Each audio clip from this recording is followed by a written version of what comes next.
ನಾನು ಕಿಟಕಿ ಬಾಗ್ಲು ಮುಚ್ಚೋದನ್ನೇ ಮರ್ತು ಬಿಟ್ಟೆ. ತೆಗ್ದೇ ಇದೆ. ಈಗ ಅತ್ತೆ ಕೇಳಿದ್ರೆ ಏನ್ ಹೇಳಿ? ಕಿಟಕಿ ಯಾಕೆ ತೆಗ್ದಿದೆ? ಅಂದ್ರೆ ಸಕ್ಕು ಕಿಟಕಿಯಿಂದ ಹಾರಿ ಬಾವಿ ಹತ್ರ ಹೋಗಿರ್ತಾಳ.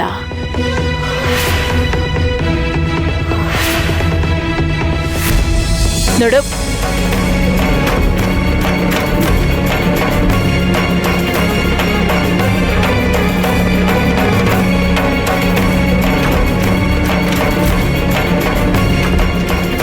ಇಲ್ಲ ಇಲ್ಲ, ಕಿಟಕಿ ಬಾಗ್ಲು ಗಾಳಿಗೆ ತಕ್ಕೊಂಡಿದೆ. ಕಿಟಕಿಯಿಂದ ಹಾರು ಹೋಗೋ ಶಕ್ತಿ ಇವಳಿಗೆಲ್ಲಿದೆ?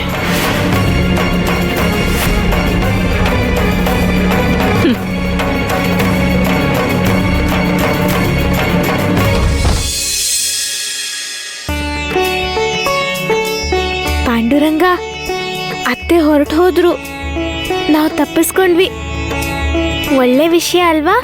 ಸದ್ಯ ಅವ್ರ ಕಣ್ಣಿಗೆ ನೀನ್ ಕಾಣಿಸ್ಕೊಂಡಿಲ್ಲ.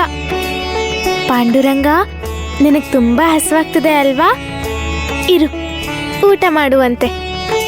ಮೊದ್ಲು ನೀನ್ ತಿನ್ನು, ಆಮೇಲೆ ನಾನ್ ತಿಂತೀನಿ. ನೋಡಿದ್ಯಾ, ನಾನು ಊಟ ಮಾಡಿಲ್ಲ ಅಂತ ಅವರು ಬೇಜಾರು ಮಾಡ್ಕೊಂಡಿದ್ದಾರೆ ಅನ್ಸುತ್ತೆ.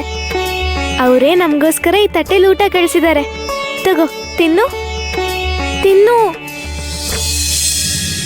ಏನಂದ್ರೆ ನಾವಿಬ್ರು ನಮ್ ಗುರಿನ ಯಾವತ್ತೂ ಮರಿಬಾರ್ದು.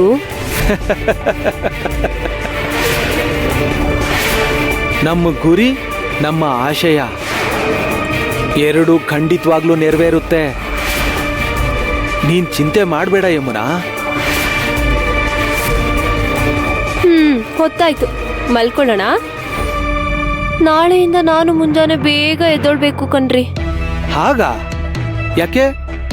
ನೀನ್ ಯಾಕೆ ಎದ್ದೇಳ್ಬೇಕು? ನೀನು ಈ ಮನೆ ಮಗಳು. ಆದ್ರೂ ಹೊಸ ಸೊಸೆ ಬಂದಿದ್ದಾಳಲ್ವಾ, ಅವಳು ಕೆಲ್ಸ ಮಾಡ್ತಾಳೆ. ಅವಳ ಕೈಲಿ ಚಾಕ್ರಿ ಮಾಡ್ಸೋರು ಯಾರು? ನಾನೇ ಅಲ್ವಾ?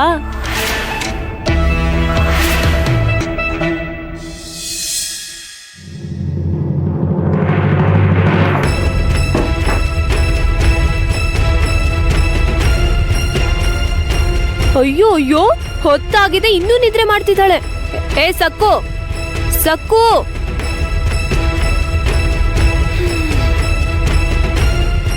ಇವಳು ಎದ್ದಳೋ ಹಾಗೆ ಕಾಣ್ತಿಲ್ಲ.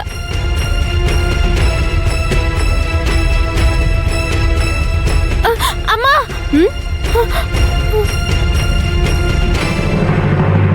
ನಿಮ್ಮಮ್ಮ ಮೈನಿಲಿದ್ದಾಳೆ. ಇದು ನಿನ್ನ ಅತ್ತೆ ಮನೆ. ಇಲ್ಲಿ ಮನೋರಮ್ಮ ಇರ್ತಾರೆ. ಹೊತ್ತಾಗಿದೆ, ಏನ್ ಇನ್ನು ನಿದ್ದೆ ಮುಗ್ದಿಲ್ವಾ? ನಿನಗ್ ಬುದ್ಧಿ ಇದ್ಯಾ? ಈ ಮನೆಗ್ ಬಂದಿರೋ ಹೊಸ ಸೊಸೆ ನೀನು. ಎಲ್ರಿಗಿಂತ ಮುಂಚೆ ಹೇಳ್ಬೇಕು ಅಂತ ಗೊತ್ತಿಲ್ವಾ? ಸೂರ್ಯೋದಯ ಆದ್ರೂ ನಿದ್ದೆ ಮಾಡಕ್ ನಿನ್ ತವ್ರ ಮನೇಲಿಲ್ಲ. ಇದು ನಿನ್ ಮೈನಿ ಅಲ್ಲ. ಬೇಗ ಹೇಳು, ಬಾ. ನಡಿ ನಡಿ. ಈ ಮನೆಗ್ ಹೊಸ ಸೊಸೆ ಬಂದ್ರೂನು ನನ್ ಕೆಲ್ಸ ಸ್ವಲ್ಪನೂ ಕಡಿಮೆ ಆಗಿಲ್ಲ. ಮನೇಲಿ ಇರೋರೆಲ್ರಿಗೂ 3 ಹೊತ್ತು ಅಡ್ಗೆ ಮಾಡಿ ಬಡಿಸ್ಬೇಕು. ತಿಂದು ಕೊಂಕು ಮಾತಾಡಿ ಹೋಗ್ತಾರೆ. ಅಮ್ಮ ಅಮ್ಮ ಅಮ್ಮ, ನನ್ಗೆ ಹಸುವಾಗ್ತಿದೆ. ಇವತ್ತು ಅಡ್ಗೆ ಏನ್ ಮಾಡಿದ್ಯಮ್ಮ? ಏ ವಿನಾಯಕ, ನಿನ್ಗೆ ಯಾವಾಗ್ಲೂ ಊಟದ್ದೇ ಧ್ಯಾನನಾ? ಬೇರೆ ಏನು ಯೋಚನೆ ಇಲ್ವಾ? ನನಗ್ ವಿಪರೀತವಾಗಿ ಹಸುವಾಗ್ತಿದೆ. ನಾನೇನ್ ಮಾಡ್ಲಿ? ಹೇಳ್ತೀನಿ ಕೇಳು. ಕೆಲ್ಸ ಕಾರ್ಯ ಇಲ್ದೆ ಕಾಲ್ ಸುಟ್ಟು ಬೆಕ್ಕಿನ ತರ ಇಡೀ ಮನೆ ಸುತ್ತಾಡ್ಕೊಂಡು ಇರ್ತೀಯಲ್ಲ, ಅದನ್ನ ನಿಲ್ಸು. ನೀನು ದೊಡ್ಡೋನಾಗ್ತಿದ್ಯಾ ವಿನು. ಯಾವ್ದಾದ್ರೊಂದ್ ಕೆಲ್ಸ ಕಲ್ತ್ಕೊಂಡ್ ಮಾಡು. ನೀನು ನಿಮ್ಮಪ್ಪನ ಹಾಗೆ ಆದ್ರೆ ನಾನ್ ಸಹಿಸಲ್ಲ. ಅಮ್ಮ, ಪಾಪ ಅಪ್ಪಂಗ್ ಬೈಬೇಡ ಅಮ್ಮ. ಬೈತೀನಿ, ನನ್ಗಿಷ್ಟ ಬಂದ ಹಾಗೆ ಬೈತೀನಿ. ನಿಮ್ಮಪ್ಪ ಹಾಗಿರೋದ್ರಿಂದಾನೇ ನನಗೆ ಈ ಗತಿ ಬಂದಿರೋದು. ಏಯ್, ಅವ್ರಿಗೇನಾದ್ರೂ ಬುದ್ಧಿ ಇದ್ದಿದ್ರೆ ತನ್ನ ಹಕ್ಕು ಅಂತ ಆಸ್ತಿಲಿ ಪಾಲ್ ಕೇಳಿರೋರು. ನಿಮ್ಮಪ್ಪ ನೋಡಿದ್ರೆ ಜೂಜುಕೋರ, ನೀನು ಸೋಮಾರಿ. ಕೊನೆಗ್ ನೀನ್ ಕೂಡ ಉದ್ಧಾರ ಆಗ್ಲಿಲ್ಲ ಅಂದ್ರೆ ಈ ಮನೇಲಿ ನನ್ಗೆ ಯಾರು ಮರ್ಯಾದೆ ಕೊಡ್ತಾರೆ? ಜೀವನ ಪೂರ್ತಿ ಹೀಗೆ ಇರ್ಬೇಕಾಗತ್ತೆ. ನಿನ್ ದಿಗಂಬರಣ್ಣ ನೋಡೋ, ಜವಾಬ್ದಾರಿಯಿಂದ ಇರೋದನ್ನ ಕಲ್ತ್ಕೊಳ್ಳೋ. ಈ ಮನೆ ಚಾಕ್ರಿಯಿಂದ ನನ್ನನ್ನ ಮುಕ್ತಿಗೊಳಿಸೋ. ಅಡ್ಗೆ ಆದ ತಕ್ಷಣ ಮೊದ್ಲು ನಿನ್ನನ್ನ ಕರೆದು ಬಡಿಸ್ಬೇಕು ಅಂತ ಅನ್ಸತ್ತೆ. ಆದ್ರೆ ನನಗಿಲ್ಲಿ ಆ ಸ್ವತಂತ್ರನೂ ಇಲ್ಲ ಕಣೋ. ಸರಿ ಹೋಗು, ಸ್ವಲ್ಪ ಹೊತ್ತು ಬಿಟ್ಬಾ. ಅಮ್ಮ, ಹೋಗು ವಿನು.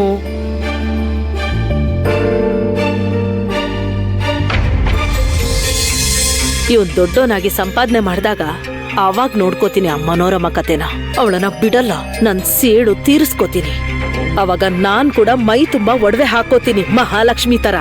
ಆ ಮನೋರಮ ಮೂಗಿಗ್ ದಾರ ಹಾಕಿ ಮನೆ ಕೆಲ್ಸ ಎಲ್ಲ ಮಾಡಿಸ್ತೀನಿ.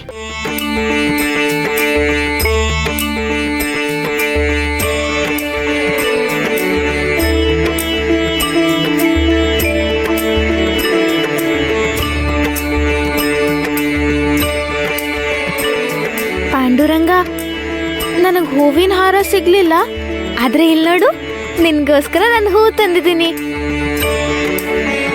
ನನ್ ಮೇಲೆ ಕೋಪ ಮಾಡ್ಕೋಬೇಡ ಪಾಂಡುರಂಗ. ಈ ಮನೆ ತುಂಬಾ ದೊಡ್ಡದಾಗಿದೆ, ಆದ್ರೆ ಗಿಡದಲ್ಲಿ ಹೂಗಳು ಕಡಿಮೆ ಇವೆ. ಪಾಂಡುರಂಗ, ನಾನು ಸ್ನಾನ ಮಾಡ್ಕೊಂಡೆ. ಯಮುನಾ ಏನಂದ್ಲು ಗೊತ್ತಾ?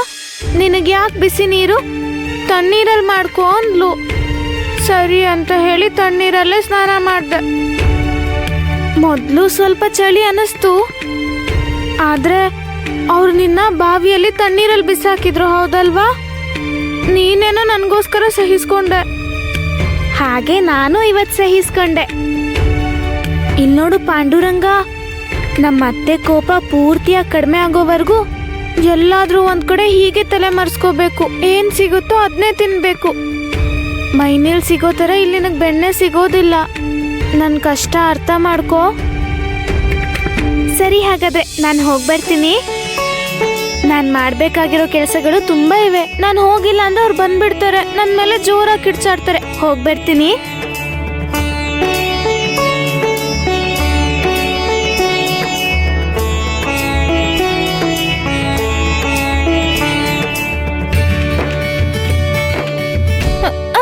ಅರೆ ಸಕ್ಕು, ಯಾಕೆ ಎಷ್ಟೊಂದು ಗಡಿ ಬಿಡಿ? ಏನಂದ್ರೆ ಸ್ವಲ್ಪ ನಿಂತ್ಕೊಳ್ಳಿ. ಏನು? ಅದು ನಾನು ನಿಮ್ಗೆ ಧನ್ಯವಾದ ಹೇಳ್ಬೇಕು ಅನ್ಕೊಂಡಿದ್ದೆ. ಧನ್ಯವಾದನ? ಯಾಕೆ? ಈಗ ನಾನು ಏನ್ ಮಾಡ್ದೆ ಅಂತ? ಯಾಕೆ ಅಂತಿದ್ದೀರಲ್ಲ, ನೀವೇ ಅಲ್ವಾ ನನ್ಗೋಸ್ಕರ ರಾತ್ರಿ ಊಟದ ತಟ್ಟೆ ಕಳ್ಸಿದ್ದು. ನಿನ್ನೆ ನಿಮ್ಗೆ ನನ್ನ ಮೇಲೆ ಕೋಪ ಬಂತು, ಆದ್ರೂ ಕೂಡ ನೀವು ನನ್ನ ಬಗ್ಗೆ ಯೋಚನೆ ಮಾಡಿದ್ದೀರಾ. ನೀವು ತಿಂದಿದ್ದ ತಟ್ಟೆಲಿ ನನ್ಗೋಸ್ಕರ ಊಟ ಕಳ್ಸಿದ್ರಿ. ನಾನು ಆ ಊಟನ ಹೊಟ್ಟೆ ತುಂಬಾ ತಿಂದೆ. ಧನ್ಯವಾದಗಳು. ನಾನು ನಿಮಗೆ ಧನ್ಯವಾದ ಹೇಳ್ಬಾರ್ದಾ? ನಾನ್ ನಿನ್ಗೆ ಊಟ ಕಳ್ಸಿದ್ನಾ? ಯಾವಾಗ? ಅದೇ ನೀವು ತಿಂದ ತಟ್ಟೆಲಿ ನನ್ಗೋಸ್ಕರ ಊಟ ಕಳ್ಸಿದ್ರಿ ಅಲ್ವಾ? ಹೌದಾ? ಅದ್ ಸರಿ ಸಕ್ಕು, ನಿನಗೆ ಊಟನ ಯಾರು ತಂದ್ಕೊಟ್ರು? ನಾನು ನಿಮಗೆ ಊಟ ತಂದ್ಕೊಟ್ಟ ವಿಷಯ ದೊಡ್ಡಮ್ಮಂಗೆ ಗೊತ್ತಾಗ್ಬಾರ್ದು. ಅವ್ರಿಗೆ ಗೊತ್ತಾದ್ರೆ ಹೊಡಿತಾರೆ. ನನ್ಗೆ ಊಟ ತಂದ್ಕೊಟ್ ವ್ಯಕ್ತಿ ಈ ವಿಷಯನ ಯಾರಿಗೂ ಹೇಳ್ಬಾರ್ದು ಅಂತ ನನ್ನ ಹತ್ರ ಪ್ರಮಾಣ ಮಾಡಿಸ್ಕೊಂಡಿದ್ದಾರೆ. ಹಾಗಂದ್ಮೇಲೆ ನಾನು ನಿಮ್ಗೆ ಹೇಗೆ ಹೇಳಕ್ಕಾಗುತ್ತೆ? ಹಾಗಾದ್ರೆ ಸರಿ, ಹೇಳೋದೇನ್ ಬೇಡ ಬಿಡು. ಏನಂದ್ರೆ ನಾನು ಹೇಳೋದನ್ನ ಕೇಳಿ. ಹೊರಟು ಹೋದ್ರು. ಯಾರು ಹೇಳು ಅಂತ ಇನ್ನೂ 2 ಸಲ ಕೇಳಿದ್ರೆ ನಾನು ಹೇಳ್ತಿದ್ದೆ ಅಲ್ವಾ? ನಿಮ್ಗೋಸ್ಕರ ನಾನು ಪ್ರಮಾಣ ಮಾಡಿದ್ರು ಪರವಾಗಿಲ್ಲ ಅಂತ ಹೇಳ್ತಿದ್ದೆ. ಯಾಕಂದ್ರೆ ನಮ್ಮ ಉಮಾ ಅಮ್ಮ ನನಗೆ ಹೇಳಿದ್ದಾರೆ, ಗಂಡ ಹೆಂಡತಿ ಮಧ್ಯೆ ಯಾವ ರಹಸ್ಯಗಳು ಇರಬಾರ್ದು ಅಂತ, ಅವ್ರ ಮಧ್ಯೆ ಯಾವ ಮುಚ್ಚುಮರೆನೂ ಇರಬಾರ್ದಂತೆ. ನೀವು ಎಷ್ಟೋ ಪ್ರೀತಿಯಿಂದ ನೀವು ತಿಂದಿದ್ದ ಊಟದ ತಟ್ಟೆಲಿ ನನಗೂ ಊಟ ಕಳಿಸಿದ್ರಿ.